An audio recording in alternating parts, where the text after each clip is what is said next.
حضور اگلا سوال ڈاکٹر عالمگیر صاحب کا ہے جو کارڈیالوجسٹ ہیں، کنسلٹنٹ ہیں اور شیپرڈ بش سے تشریف لائے ہیں. جی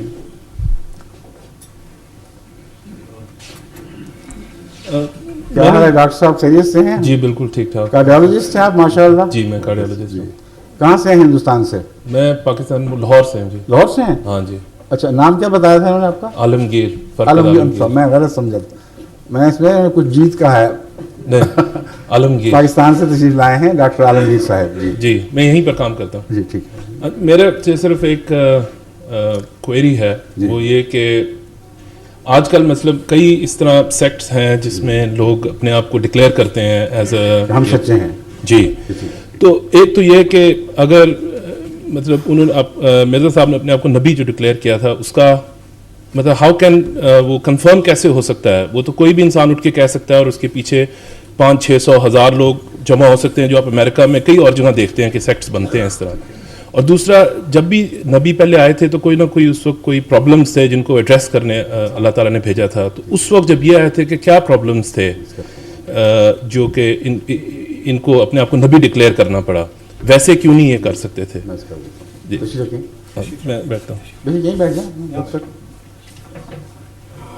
پہلی بات تو یہ ہے کہ نبی ڈکلیئر کرنا پڑا ظاہر کر رہا ہے کہ انہوں نے کوئی منصوبہ بنایا تھا کہ میرا کام تب چلے گا میں بطور نبی اپنے آپ کو پیش کر سکوں اور پھر میں مسائل کو حل کروں گا. یہی ہے نا اس میں پوشیدہ بات یہی دکھائی دے رہی ہے. تو اس سوال کے اندر مضمر ہے یہ بات، اس کے بغیر سوال بنتا نہیں. ورنہ آپ سوال خدا پہ کرتے کہ خدا نے ان کو کیوں بنا دیا. ظاہر بات ہے کہ آپ یہ مان نہیں رہے. میں سمجھتا ہوں آپ کی بات، آپ کو حق ہے. جب تک آپ کو ثبوت مہیا نہ ہو آپ کیسے مانیں گے؟ اس لیے آپ نے بڑی محتاط زبان استعمال فرمائی اور کہا کہ کچھ اصلاح کی نیت سے اٹھے ہوں گے، مجھے شک نہیں. مگر یہ کیا ضرورت تھی کہ اس اصلاح کی کوشش میں اپنے آپ کو نبی ڈکلیئر کرنا پڑا؟ نمبر ایک بات. نمبر دو، وہ اصلاح کی کوشش تھی کیا جس کے لیے آپ نے کوئی ارادہ باندھا تھا؟ یہ دو شاخیں ہیں آپ کے سوال کی، درست ہے؟ جی. جہاں تک ضرورت اصلاح کا تعلق ہے، آپ نے اس سلسلے میں ایک بات پہلے کہی جو تمہید کے طور پر تھی کہ دنیا میں بہت سے فرقے ہیں مذاہب کے، ہر ایک اپنے آپ کو سچا کہہ رہا ہے. یہ بھی فرمایا تھا نا آپ نے، درست. تو اس پس منظر میں آپ سے یہ گزارش کروں گا کہ نبی آپ کو ضرورت نہ بھی ہو اپنے آپ کو نبی کہنے کی، اس صورتحال میں خدا کو ضرورت تھی کہ امت مسلمہ کی اصلاح کے لیے جس کو بھیجتا اس کو کمیشن بنا کر بھیجتا. اور یہ ضرورت قرآن اور احادیث سے ثابت ہے کہ جب زمانہ بگڑ جائے، جب امتوں کی وحدت ٹوٹ کے پارا پارا ہو جائے، جب یہ دعوے ہر طرف سے اٹھنے لگیں کہ ہمارا فرقہ ہی سچا ہے اور باقی سب جھوٹے ہیں، تو یہ ساری آوازیں انسانی آوازیں ہوتی ہیں اور انسانی سوچ کے برتے پر اٹھتی ہیں، انسانی فکر کا نتیجہ ہوتی ہیں. جتنی بھی تحریکات آج عالم اسلام میں جاری ہیں زندگی کی، ان میں سے ایک نے بھی یہ نہیں کہا کہ مجھے خدا نے بنایا ہے اور مجھے خدا نے مقرر فرمایا ہے. اور ان کے ساتھ جتھے ہوتے ہیں جیسا کہ آپ نے بیان کیا، اور وہ جتھے اس آواز کو طاقت دیتے ہیں. مگر کیا امر واقعہ نہیں ہے کہ مذہب کی تاریخ میں جب کڑے دن آتے ہیں، جب قومیں بکھر جاتی ہیں، جب وحدت ٹوٹ جاتی ہے، تو انسانی کوشش کے ذریعے ان کو دوبارہ ایک وحدت پر اکٹھا نہ کیا جا سکتا ہے، نہ کبھی کیا گیا ہے. کیونکہ انسانی اختلاف ایک دوسرے سے انسانی بنیادی حق کی بنا پر ہے کہ تمہاری مرضی تم یہ نتیجہ نکالو، میری مرضی میں یہ نتیجہ نکالتا ہوں. تم قرآن کی آیتوں سے یہ سمجھتے ہو، میں وہ سمجھتا ہوں. اب یہ جھگڑا ایسا ہے جو قرآن کے حوالے سے ہو یا حدیث کے حوالے سے ہو، وہ کبھی منطقی نتیجے تک نہیں پہنچ سکتا. اور ہر شخص کا ایک دعویٰ ہے، اس سے زیادہ اس کی کوئی حیثیت نہیں. اس دعوے کے ساتھ اس کے نفس کی صداقت کی کوئی دلیل نہیں ہے، کیونکہ ایسے دعوی کے مقابل پر قومیں اکٹھی ہو کر ان کی مخالفت نہیں کیا کرتی. مولانا مودودی کی مخالفت ہوئی درست ہے، لیکن سارے عالم نے پھر بھی ان کو اسلام کا جزوی سمجھا. لیکن کوئی ایسی مخالفت نہیں ہوئی کہ اپنے سے نکال کر باہر پھینکا گیا ہو اور آپس کے اختلافات کے باوجود ایک شخص کی مخالفت پر ساری جمعیت اکٹھی ہو گئی ہو. کبھی ایسا واقعہ نہیں ہوا، مذہب کی تاریخ میں کبھی ایسا نہیں ہوا. مگر جب خدا بھیجتا ہے تو یہ ہوتا ہے. بس یہ ضرورت تھی کہ چونکہ جب امتیں بگڑ جاتی ہیں تو اللہ تعالیٰ کی طرف سے بھیجے ہوئے کے بغیر امتوں کی اصلاح ممکن نہیں ہوتی، اور بھیجنے والے کی صداقت کی ثبوت میں یہ اول ثبوت ہوتا ہے، جیسا کہ میں پہلے عرض کر چکا ہوں کہ پہلے وہ لوگوں میں مرغوب ہوتا ہے، ہر دل عزیز ہوتا ہے، اور اس کے باوجود ایک رات ایسا دعویٰ کر بیٹھتا ہے کہ اپنے بھی ساتھ چھوڑ دیتے ہیں اور شدید مخالفت کا سامنا کرنا پڑتا ہے. یہ اس کی صداقت کی پہچان کے لیے ضروری ہے، ورنہ یہ مطلب نہیں کہ اللہ اپنے پیاروں کو بے وجہ دکھوں میں سے گزارتا ہے. اس کی سچائی کے امتحان کے بغیر اس کے ارد گرد مضبوط ایمان لانے والوں کی جماعت اکٹھی ہو نہیں سکتی. اب جتنی دوسری موومنٹس ہیں جس میں انسان نے خدا کا نام نہیں لیا، یہ کہا ہے کہ میں یہ سمجھتا ہوں قرآن اور حدیث کے مطالعے سے کہ خدا یہ کہتا ہوگا، اس سے آگے نہیں بڑھے. کسی نے یہ نہیں کہا کہ اللہ نے ہمیں خود مقرر فرمایا، ہدایت دی کہ یہ کہو، اور اس آیت کا یہ مضمون ہے، اس آیت کا یہ مطلب ہے. کسی ایک نے بھی یہ دعویٰ نہیں کیا، اس لیے ان کے ساتھ وہ مخالفت بھی نہیں ہوئی. اس لیے نہ ان کی سچائی کا امتحان ہوا، نہ ان کے ماننے والوں کی سچائی کا امتحان ہوا. مگر جب خدا کسی کو کھڑا کرتا ہے تو دوہرا فائدہ یہ ہے کہ نبی کی صداقت کا امتحان بھی اس کی اپنے ثبات قدم سے، بے نفسی سے، سب کچھ ہاتھ سے جاتا دیکھنے کے باوجود اپنے دعوے پر استقلال سے قیام کے نتیجے میں ظاہر ہو جاتا ہے. اور اگلا ثبوت لاکھوں کی صورت اختیار کر جاتا ہے. ہر شخص جو اس جماعت میں آتا ہے وہ آگ سے گزر کے آتا ہے، وہ پھولوں کی سیج پر چل کے نہیں آتا. اس کو گالیاں دی جاتی ہیں، اس کے خلاف مخالفتوں کی آگیں بڑھائی جاتی ہیں، اس کی جائیدادیں چھین لی جاتی ہیں. بسا اوقات ماں باپ اس کو اپنے حق کے وراثت سے محروم کر دیتے ہیں.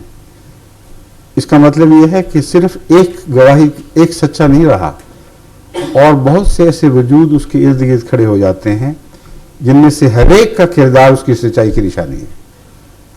اگر اس نے یقین نہ کیا ہوتا، اگر اس کو کامل اعتماد نہ ہوتا کہ اس شخص میں کچھ سچائی کی علامتیں ہیں، تو وہ اپنی دنیا داؤ پہ نہ لگا دیتا محض اس خیال سے کہ شاید سچا ہو. کامل یقین کے بغیر انسان اپنی دنیا کو اپنے ہاتھوں سے لوٹا نہیں سکتا. اس وعدے پر کہ جنت میں جاؤں گا، اس وعدے پر بھی اگر ہو، اول تو جنت کا خیال ہی درپیش نہیں ہوتا. ایسی صورتوں میں جنت ہو یا نہ ہو، جنہوں نے حضرت اقدس محمد مصطفیٰ صلی اللہ علیہ وسلم کا ساتھ دیا ہے، وہ جنت کے دعوے کے مطابق جنت کے وعدے سے نہیں دیا، بلکہ آپ کی صداقت کو پہچان کر دیا ہے. پھر ان کے لیے ممکن نہیں تھا کہ آپ کا دامن چھوڑ دیتے. بس ایک سچے نے ارد گرد سچے پیدا کیے، ایک سچے کی مخالفت نے مخالفت حاصل کرنے والے یا مخالفت کا نشانہ بنائے جانے والے اور سچے پیدا کیے جو ثبات قدم کے ساتھ قائم رہے.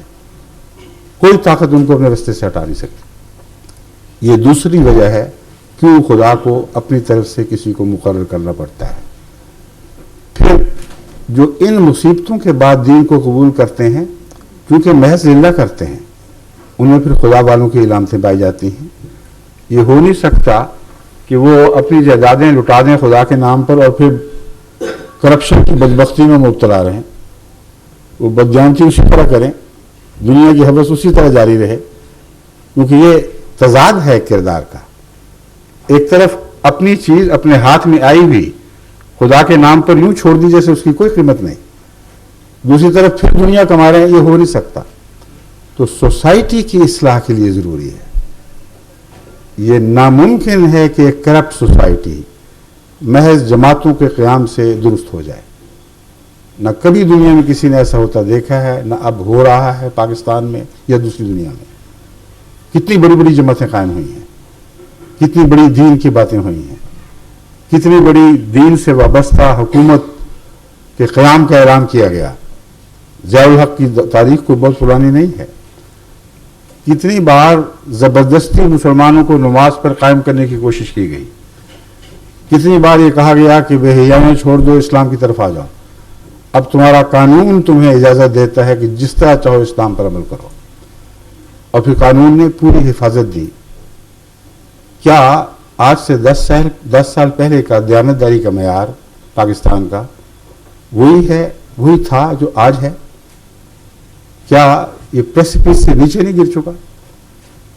کیا تیزی کے ساتھ سارا ملک بد اخلاقی اور بے حیائی میں اس طرح بگٹٹ نہیں دوڑ رہا جیسے کسی پہاڑی کی چوٹی سے کسی کو نیچے پھینک دیا جائے؟ یہ کیسے رک سکتے ہیں؟ نہ رک سکتے نہ رکے۔ اس لیے کہ دنیا میں جو لوگ مذہب کے نام پر جماعتیں قائم کرتے ہیں ان کو خدا کی تائید حاصل نہیں ہوتی، ان کے اپنے مقاصد ہوتے ہیں، وہ اپنے گرد جتھا اکٹھا کرنا چاہتے ہیں، اس لیے جتھے والی آوازیں دیتے ہیں، لیکن ان کے ماننے والے ان کے مرید اغوا کریں، لوٹیں، بچوں کی زندگیاں چھین لیں، ماؤں کے سکون لوٹ لیں، جو چاہیں کریں، آگے لگا دیں گھروں میں، اغوا کر کے پیسے مانگیں اور نہ دیے جائیں تو بچے سے بقا دیے جائیں، یا چوری، ڈاکہ، اغوا، قتل مسجدوں میں بھی ہو، مسجدوں سے باہر بھی ہو۔ وہاں مولوی کو نیند کیسے آ رہی ہے؟ اس کا صبر و سکون لٹا کیوں نہیں؟ صاف ظاہر ہے کہ یہ سارے خدائی کے دعوے دار ہیں۔ ان کی مانو گے، ان کے سامنے سر جھکاؤ گے تو تمہیں اجازت ہے جو چاہو کرتے پھرو، تمہارے اسلام کو کوئی گزر نہیں، ہم تمہارے اسلام کی حفاظت کریں گے۔ کون ہوتا ہے تمہاری طرف ٹیڑھی آنکھ سے دیکھنے والا؟ مگر ہمیں نہ چھوڑنا۔ ہمارے فرقے کو چھوڑا تو پھر ہم تمہیں سبق سکھائیں گے، ورنہ نہیں۔ بس ہر فرقے کے امام نے اپنے فرقے کے لوگوں کو عملاً جو ہر قسم کی کھلی چھٹی دے دی ہے، اس کے نتیجے میں اسلام کا نام صرف نام ہے، وہاں حقیقت اسلام موجود ہی نہیں ہے۔ حقیقت اسلام موجود ہو تو تقویٰ دکھائی دے، بازاروں کے حالات بدل جائیں، انسان دوسری عورت پر بری نظر اٹھانے کے تصور بھی نہ کرے، بچے اغوا کرنا اور قتل کرنا۔ کون سا اسلام سکھاتا ہے یہ؟ جن سربراہوں کے پیچھے یہ لوگ ہیں انہوں نے کبھی نوٹس لیا؟ کبھی وہ نکلے ہیں گلیوں میں کہ ہم یہ نہیں ہونے دیں گے؟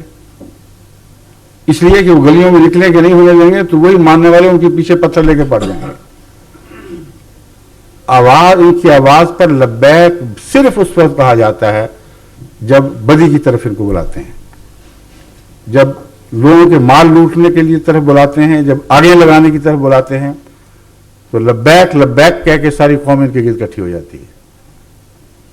کیا کبھی خدا کے کسی رسول نے اس نام پر لوگوں کو اپنے گرد اکٹھا کیا تھا کہ آؤ میں تمہیں بلاتا ہوں کہ سب کے گھروں کو آگے لگا دو، بچوں کو اغوا کر لو، ان کو لوٹو، یتیموں کی جائیدادیں کھا جاؤ، بیواؤں کے اموال لوٹ لو، جھوٹے مقدمے کرو، اور دن رات دنیا کی فکر رہے جائیدادیں بنانے کی، اور سیاست بھی کرو تو مسلسل جھوٹ کی سیاست کرو، عدالتوں میں جاؤ تو جھوٹ سے مسلح ہو کر جاؤ، ورنہ تمہارا کوئی امن نہیں۔ یہ اسلام ہے؟ اگر یہ نہیں ہے تو آپ کھلم کھلا دیکھ سکتے ہیں، یہ بنیادی فرق ہے۔ جب تک خدا کی طرف سے کوئی مقرر ہو کے نہ آئے، اس کا نام نبی رکھیں یا غیر نبی رکھیں، خدا کی طرف سے ایک آنے والا لازم ہے، اس کے بغیر سوسائٹی کی اصلاح ہو نہیں سکتی، اور قربانیوں سے رستوں سے گزارے بغیر کوئی قوم دوبارہ زندہ نہیں ہوا کرتی۔